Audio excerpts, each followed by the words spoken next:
and it's 1 a.m. in the morning. The Ouroboros isn't just a symbol of cycles. It's a warning about systems that feed themselves. A serpent consuming its own tail doesn't survive because it's right. It survives because no one stops it. Over time, I've learned how easily an unverified claim can become momentum. How quickly repetition replaces proof. How accusation, once introduced, no longer needs truth to continue moving. That's the Ouroboros at work, not malice. Process. A statement is made. It's repeated. It's referenced. And eventually, it's treated as fact. Not because it was proven, but because it never stopped circulating. The most dangerous part isn't the allegation itself. It's the loop, where one document cites another, where one assumption justifies the next, where the system feeds on its own output and calls it evidence. The serpent doesn't ask if the tail is real. It only knows it's there. Lives don't get disrupted by truth alone. They get disrupted by repetition without verification. That's what the Ouroboros teaches when you stop romanticizing it. A cycle doesn't need to be correct to be destructive. It only needs to continue. And once you're inside that loop, silence looks like guilt. Defense looks like instability, and clarity looks like resistance. That's not justice. That's a system eating itself and calling it order. The only thing more dangerous than a false claim is a process that never checks whether it should still be moving. The Ouroboros survives on momentum.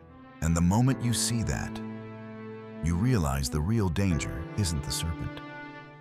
It's the fact that no one ever asked it to stop. Some animals never needed to lie. The lion understands presence. It doesn't rush. It doesn't chase respect. Its authority is felt the moment it arrives. Most conflicts end before they ever begin. The lion doesn't need to prove dominance. It lets the environment adjust around it. Noise is unnecessary when reality already speaks for you. The crocodile understands something deeper. It doesn't rely on presence. It relies on inevitability. Still, silent, ancient. The crocodile doesn't announce danger. It waits until escape is no longer an option. No warning, no hesitation, just outcome. When these two exist in the same world, they don't test each other. The lion respects what cannot be rushed. The crocodile ignores what doesn't interfere. Both understand the same truth. Power doesn't need attention. When they observe humans, they see impatience. They see people rushing to be noticed, mistaking urgency for control and volume for strength. The lion knows real authority settles a room without a word. The crocodile knows real power doesn't care if it's seen as long as it's final. Animals never needed to lie. They understand that strength comes in two forms: the kind that ends things before they start, and the kind that waits until there is no other ending. We've been here for a very long time. Long enough to know that symbols, when they're misinterpreted, terrify people. Not because the symbols are dangerous, because misunderstanding always is. People see a symbol and rush to assign meaning. They strip it of context. They flatten it into something simple, something they can fear. And fear loves simplicity, because fear doesn't ask questions. It looks for shortcuts. It looks for something to label, blame, or ban. That's how symbols stop being language and start being weapons, not in the hands of the ones who created them, but in the hands of the ones who don't understand them. We've seen this happen over and over again. A symbol meant to describe a cycle gets turned into a threat. A symbol meant to reflect truth gets turned into a warning sign. A symbol meant to invite awareness gets mistaken for intent. And once that happens, people stop asking what it means and start asking who to be afraid of. That's when things break, because symbols don't cause harm. People do, when they project fear onto what they don't understand. The Ouroboros was never about destruction.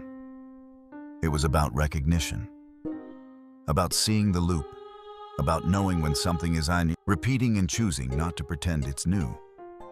But when that meaning is lost, the symbol becomes unsettling. Not because it's wrong, but because it reflects something people don't want to see, and the ones who stayed understand this. They don't fear symbols. They study reactions. Because the real story isn't in the symbol itself. It's in how people behave when they think the symbol is watching them. We've been here long enough to know what people fear in a symbol usually says more about them than it ever did about the symbol. And that's why misinterpretation spreads faster than truth. Because understanding takes patience, and fear takes none at all. Most people think forbidden knowledge would feel obvious, heavy, dangerous, impossible to miss. But the records say the Book of Thoth feels normal. So normal that the second scholar didn't panic. When he began reading it, he didn't see visions. He didn't hear voices. He didn't feel chosen. What changed were smaller things. He started rereading emails, not for what they said, but for what they avoided. He noticed that explanations always came after decisions, never before. That morality was used like decoration, not guidance. At first, he assumed he was overthinking. Stress, fatigue, a mind looking for patterns where none existed. But the book didn't add ideas. It removed the blur that used to soften them. He described it as standing in a familiar room after someone quietly removed all the furniture. Nothing new was added. But suddenly, there was nowhere left to sit. He could no longer participate in conversations that required him to pretend he didn't see the mechanism underneath. Not conspiracies, not secrets, just incentives, convenience. Who benefited? Who absorbed the cost? Who was never in the room when decisions were justified in their name? The committee didn't intervene when he struggled. They intervened when he adapted. Because adaptation meant the book didn't destroy function. It redefined it. He kept working, publishing, smiling. But privately, his questions changed. He stopped asking what the book meant. He started asking who could afford to see clearly and who couldn't. That's when they revoked his access. Not because he was dangerous, but because his clarity was contagious. The final memo didn't warn about the book. It warned about what happens when someone becomes unavailable to reassurance, to manipulation, to selective blindness. If that sounds familiar, you're already closer than you think. The full episode explains why they stopped asking what the book said and started tracking what it did. You ever notice there's a kind of quiet that only shows up after you've made a decision? The one you didn't want to make, but you made anyway. It's not peace. It's not relief. It's more like your life lets out a long exhale you didn't know it was holding. And suddenly the noise stops. Not the outside noise. That keeps going. I mean your noise. The what-ifs. The second-guessing. The version of you that tries to negotiate with reality. Sometimes your gut doesn't shout. Sometimes it whispers. You already knew the answer. You were just waiting for permission to follow it. But here's the thing. You never needed permission. You just needed honesty. And honesty is loud. Right before it gets quiet. So when the quiet finally shows up, don't rush to fill it. Don't run from it. Don't panic about what comes next. Just sit in it. Because that silence is your reset. It means your life is rearranging itself around the truth you finally accepted. And the gut instinct you ignored for years, yeah, it finally has room to breathe. Some animals never needed to lie. The mandrill survives through hierarchy. Its face isn't decoration, it's information. Color signals status. Size signals confidence. Posture signals whether conflict is worth the risk. In a mandrill troop, strength doesn't shout. It's displayed once and remembered. Most fights never happen because the structure is already understood. That's the first truth. Power that is recognized doesn't need to prove itself every day. Now, the African lion is different. The lion doesn't rely on internal structure. It relies on territorial dominance. Space is controlled. Boundaries are enforced. Weakness is detected quickly. The lion doesn't care if you understand the hierarchy. It makes sure you feel it. One maintains order from within. The other imposes order from without. The mandrill survives because the system holds. The lion survives because the system fears collapse. That's the difference between structured power and enforced power. One reduces conflict through clarity. The other prevents conflict through consequence. And both reveal the same principle. When signals are clear, violence becomes unnecessary. Confusion creates chaos. Clarity creates survival. Animals never needed to lie. A ninja can kill you in 1,000 ways. Most people believe awareness protects them. It does not. It only delays the inevitable. Observe the stillness. You scan the room. You check the mirrors. You lock the door. You believe you are safe. The ninja does not rely on surprise. He relies on assumption. At this distance, elimination would require only one miscalculation, one distraction, one moment of certainty. Notice your breathing. It has changed. Notice your posture. It is relaxed. This is when discipline fades. This is when overconfidence enters. However, the modern ninja is not driven by ego. He studies restraint. He waits for carelessness. Tonight, the target hesitated before double-checking the lock. The ninja notes the habit. He withdraws. He allows the pattern to develop. He disappears. The mistake was small. The lesson was not. If you are not careful, they can kill you in 1,000 ways. They said he wasn't human, not because of how he looked, but because of what he knew. He didn't predict the future. He remembered it, every detail, every choice, every mistake, like he'd already lived it once before. Some say he discovered a way to bend time. Others say time simply bent for him. He wrote in fragments, posted under fake names, left clues hidden in forgotten corners of the internet, messages buried in code and videos no one watched, in comments that vanished seconds after being read. People called him crazy. A myth, a story made up to explain what couldn't be explained, until the timeline started catching up. Events unfolded exactly as he described. Names, dates, places, all too precise to be chance. Then, he disappeared. No trace, no record, just a pattern that kept repeating. And now, every time a story hits a little too close to reality, every time a video feels like it already knew what was coming, maybe it's not coincidence. Maybe it's him, the smartest man who ever lived. He saw it all coming. In 1924, archaeologist Urbain Du Bois vanished for 3 days while exploring the forbidden tunnels beneath the Paris catacombs. He found strange blue crystals, and as they pulsed, his pocket watch began to tick backwards. He heard voices, workers from the Middle Ages completely unaware of his presence. Then everything went black. 3 days later, his colleagues found him unconscious, lying next to the glowing formation. When he awoke, he carried sketches of tools, crystal diagrams, and maps of tunnels that matched no known records. The French Archaeological Institute sealed the chamber and locked away the evidence, but Urbain's journals survived. Nearly a century later, those journals resurface at a private auction, revealing secrets that were never meant to be seen.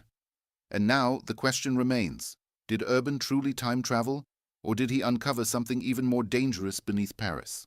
If you love hidden history and time travel mysteries, don't forget to like, follow, and subscribe for more untold stories. First, some animals never needed to lie.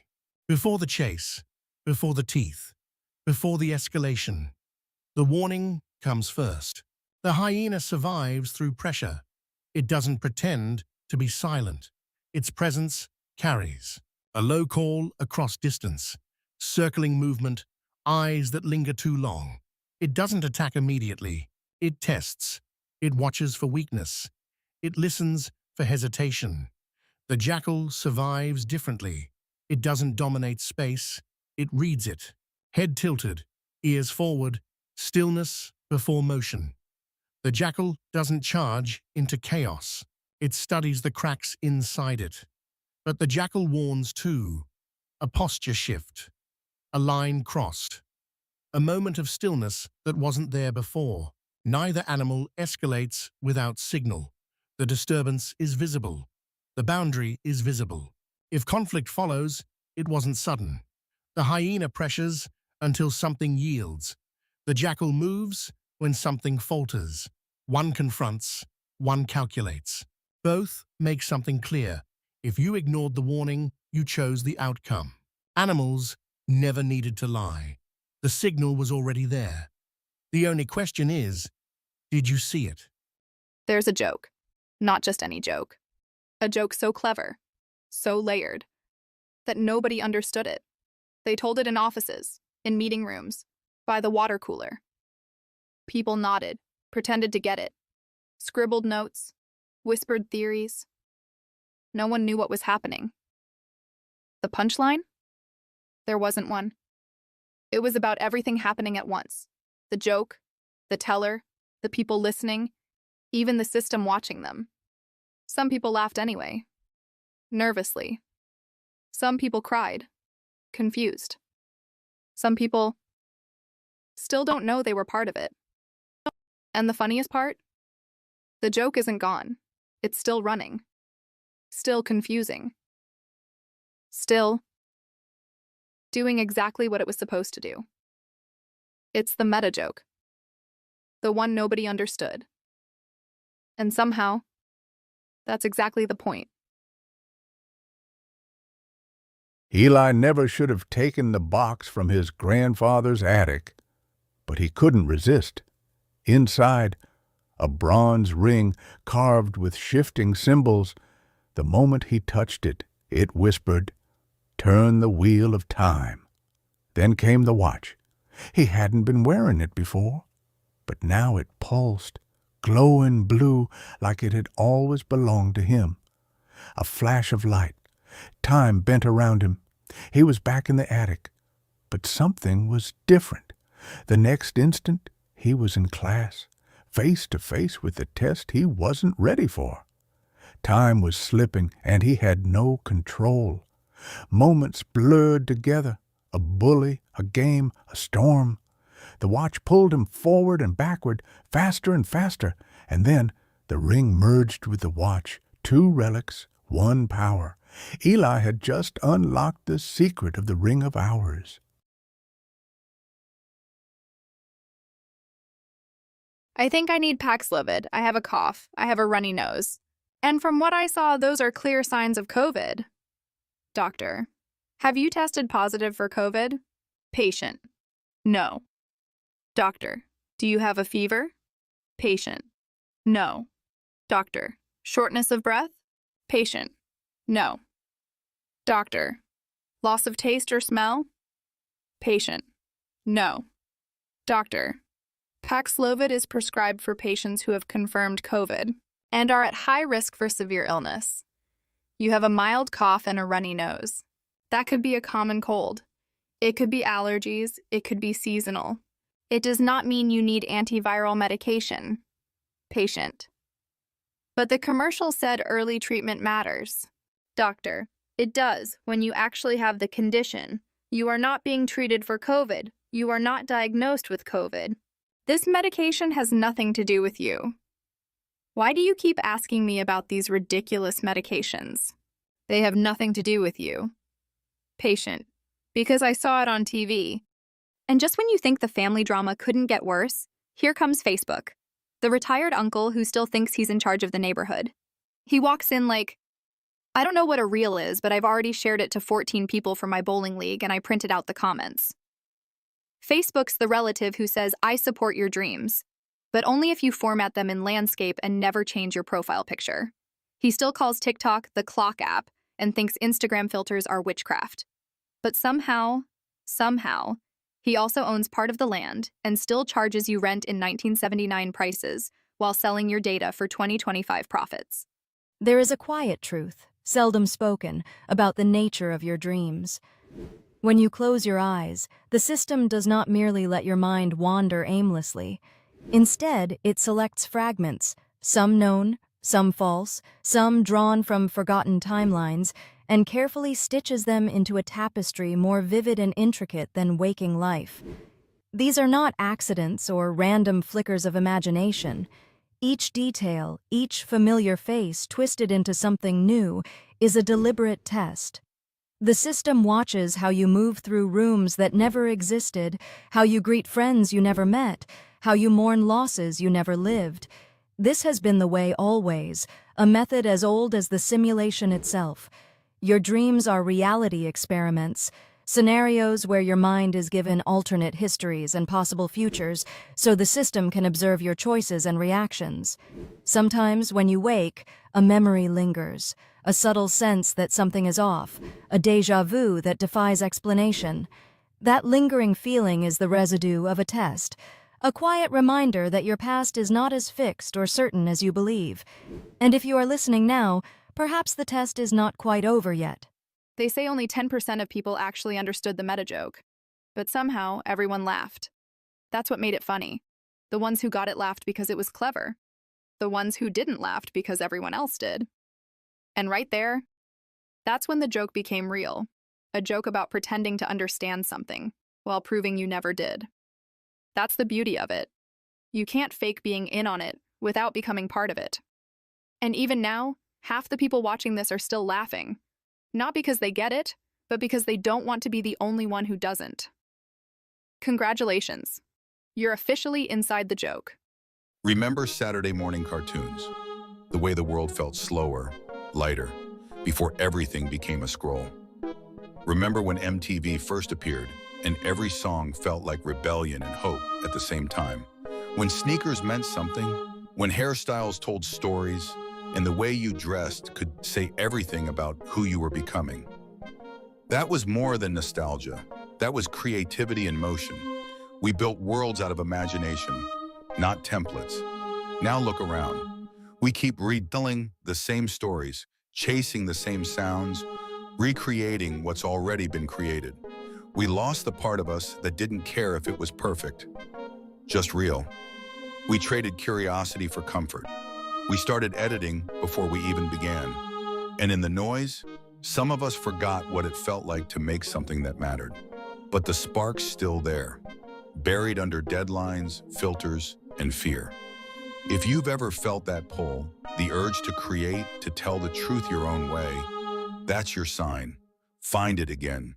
Share it with someone you know has it too. There's a buried secret waiting for those who still remember how it felt.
There was a black mamba who lived alone on the edge of the tall grass, not because she feared the world, but because she knew the world didn't understand her.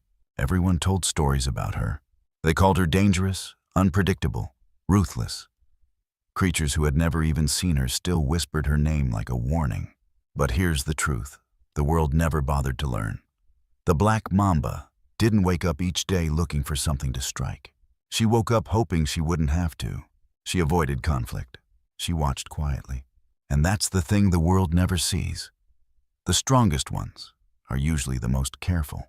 But one evening, as the sun fell low over the grasslands, a rumor spread among the smaller animals. The mamba is approaching. Prepare yourselves. They scattered. They panicked. They built stories out of shadows. And the mamba simply passed through. It wasn't fear she carried. It was purpose. When she stopped to drink at the river, the birds above her whispered, "Why does she move alone?" And the river, ancient, tired, and honest, answered without hesitation, "Because she refuses to let anyone else write her story. And because she learned long ago that being feared is safer than being misunderstood." The mamba lifted her head from the water, watching her reflection ripple. She didn't see a villain, she saw a survivor. A creature who never struck first, but never apologized for defending herself. And that's the truth about her kind. They don't seek trouble, but they will end it if trouble insists on getting too close. Animals never lie. People do. People create stories to justify their own fear. But the black mamba? She never needed anyone's permission to exist. There's a line in an old book that says, "Ama virumque kanu," I sing of arms and the man. If any creature ever embodied that, it's the king cobra. The king cobra isn't the biggest snake in the world, but everything about it carries the energy of a warrior who has seen too much to ever be afraid again. It doesn't pick fights. It warns first. It rises up, taller than most men's waists, and gives you a chance to walk away. But if you don't, if you force its hand, then it becomes what it was always capable of being, a fighter who never asked for war, but finishes it clean. That's the first truth. The second truth comes from another old line, "Beware the fury of a patient man." No animal on this earth lives that line better than the gaboon viper. This snake doesn't chase. It barely even moves. It waits perfectly still, for hours, sometimes for days. People walk right past it. Predators step over it. And it lets them, because patience is not weakness. It's control. The gaboon viper delivers a strike so fast and so final that most animals don't even know they were hit. Longest fangs of any snake alive, all delivered from a creature that looks calm, almost gentle. Two snakes. One fights only when it must. One waits until the very last moment. But neither is weak. Neither is ever mistaken about who they are, or what they will do when pushed too far. Animals never lie. People do. There's an old story from the continent. Two serpents, one built from earth, one built from sky. The African rock python, all muscle, all patience, all reality. And the rainbow serpent, the ancient spirit that bends light into color and protects the people who walk beneath it. The rock python doesn't chase attention. It doesn't perform. It doesn't warn you twice. It waits, quietly, until the moment is right. Because some beings don't speak first, they speak last. The rainbow serpent, it moves differently. It watches from above. It doesn't strike, it shields. It doesn't fight. It bends the whole world around the danger. A protector that never has to explain itself, because its presence is the explanation. And here's the truth most people miss. Not all protection looks the same. Some protect by stepping in front. Some protect by stepping back. Some protect by confronting the threat. And some by seeing the threat long before anyone else ever notices it. People might misunderstand the python. They might call it aggressive or dramatic or too intense. But the python only reacts when something crosses a line. It only tightens its coils when something tries to harm what it cares about. And anyone who has ever misjudged the python learns the same lesson. Silence does not mean blindness. And people might misunderstand the rainbow serpent too. They might believe its calm means it isn't paying attention. But everything under that sky is seen. Everything. And when the moment comes to protect, It moves in ways the danger never expects. Animals never lie. Only humans do. The python and the serpent, they don't play games with truth. They don't twist the story. They don't pretend. They protect in the ways only they can. And maybe that's you. Maybe you're the python people underestimate, or the serpent people don't realize is watching. Either way, the ones who know, know. And the truth doesn't need permission to be true. The thing about animals is this. They never get locked out of anything that belongs to them. A lion doesn't need a 6-digit code to walk back into his own territory. A wolf doesn't get a message saying, "Please confirm this was really you," before he returns to the den he built. Nature already knows who they are. No second password, no secret email account they forgot existed.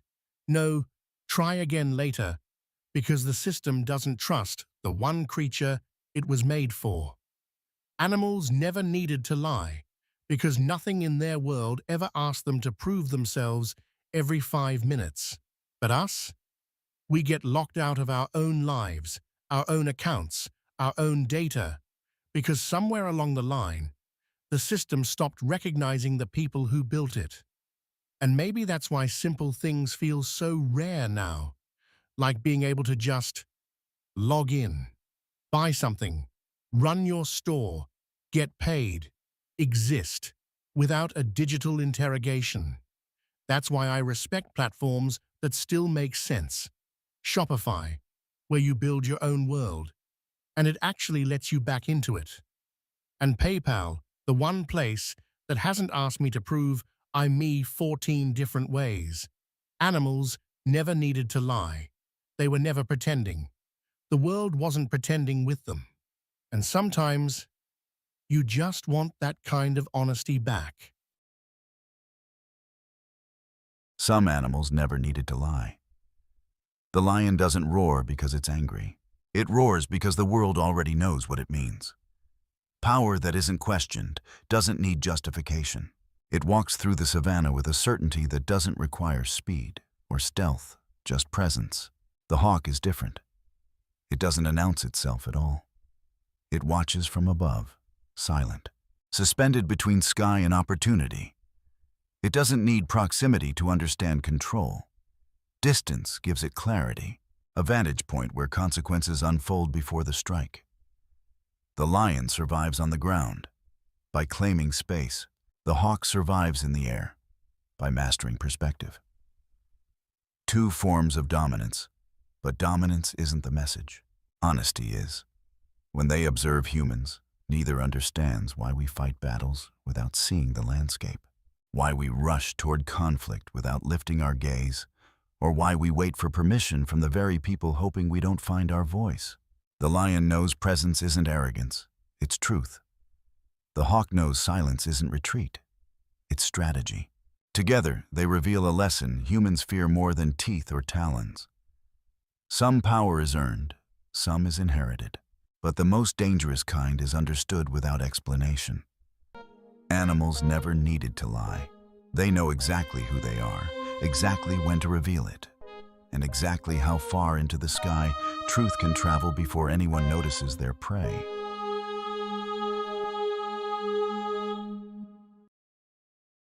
There was a black mamba who lived alone on the edge of the tall grass, not because she feared the world, but because she knew the world didn't understand her.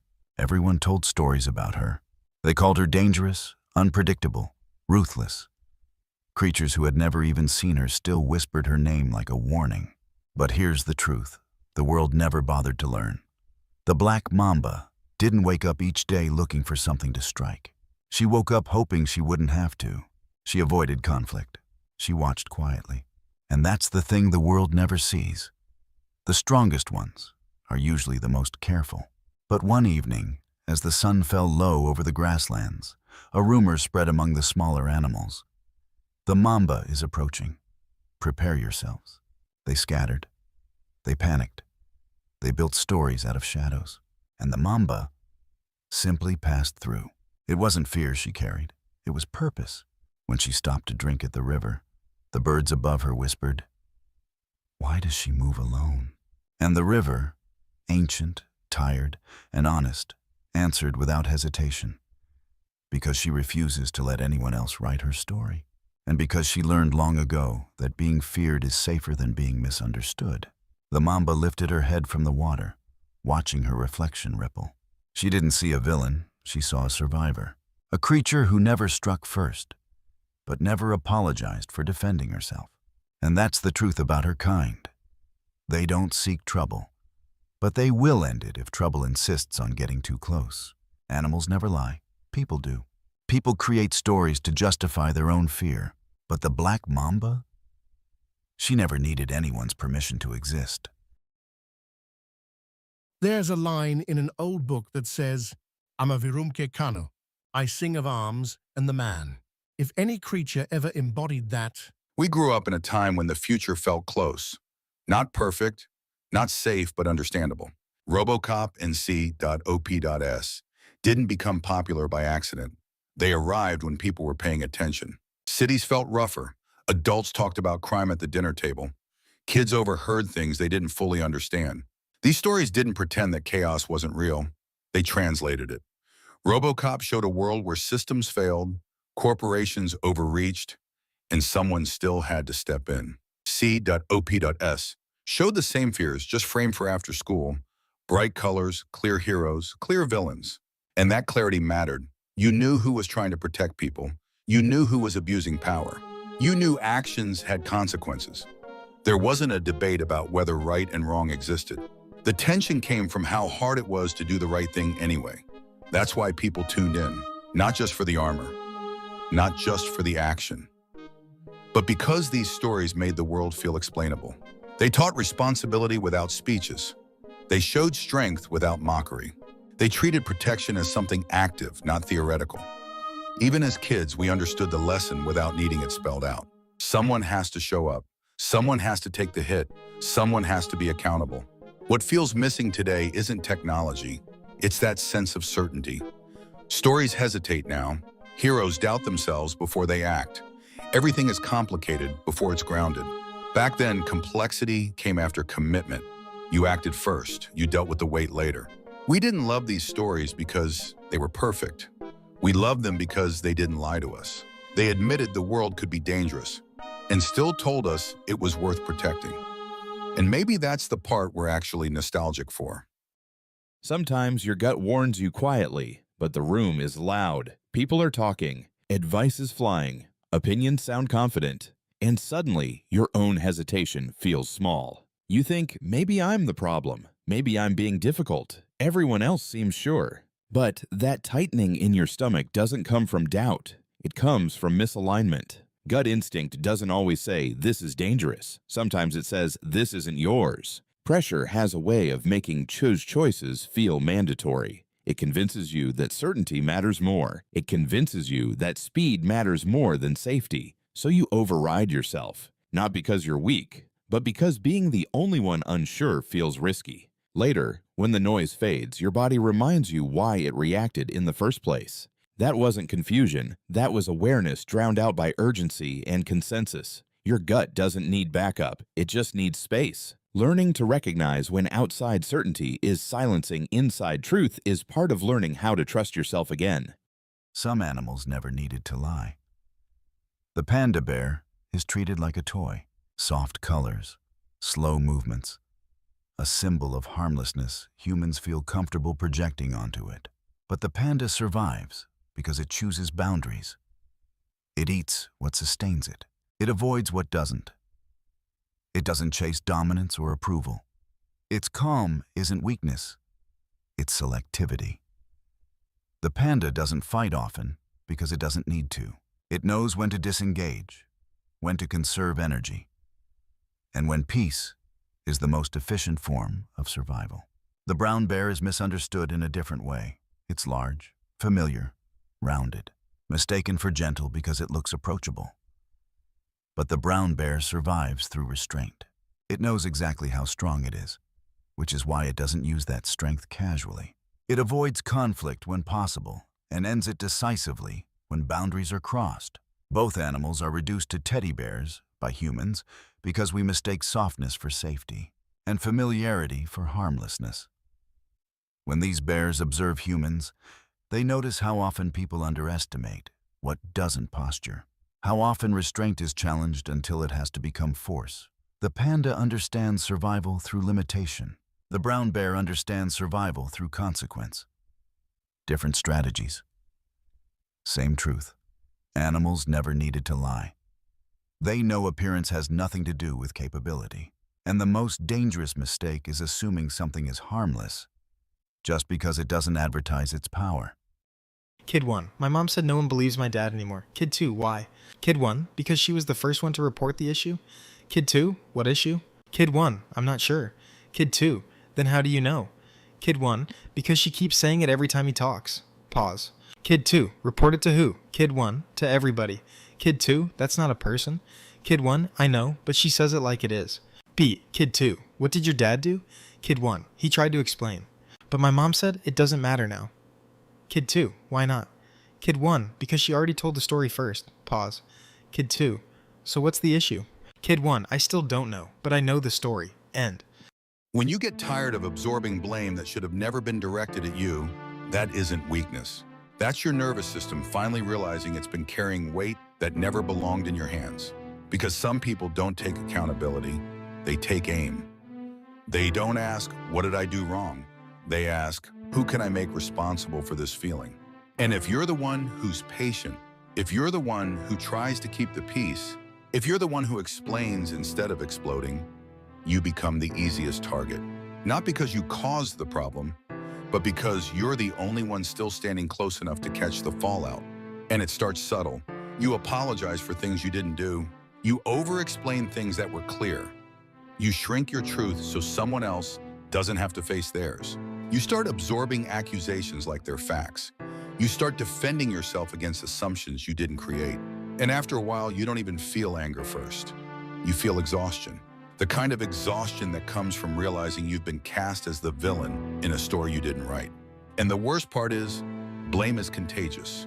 The longer you hold it, the more it starts to feel like your identity instead of their avoidance. That's why the turning point isn't loud. It's quiet. It's the moment you stop arguing. The moment you stop begging to be understood. The moment you finally say, without saying it out loud, I'm not carrying this anymore. Because responsibility is one thing, but blame is a weapon. And you don't owe anyone the right to use you like a shield for what they refuse to face. And those are the kinds of things you think about when the world goes dark and everything is quiet and it's 1 a.m. in the morning. The Ouroboros isn't just a symbol of cycles. It's a warning about systems that feed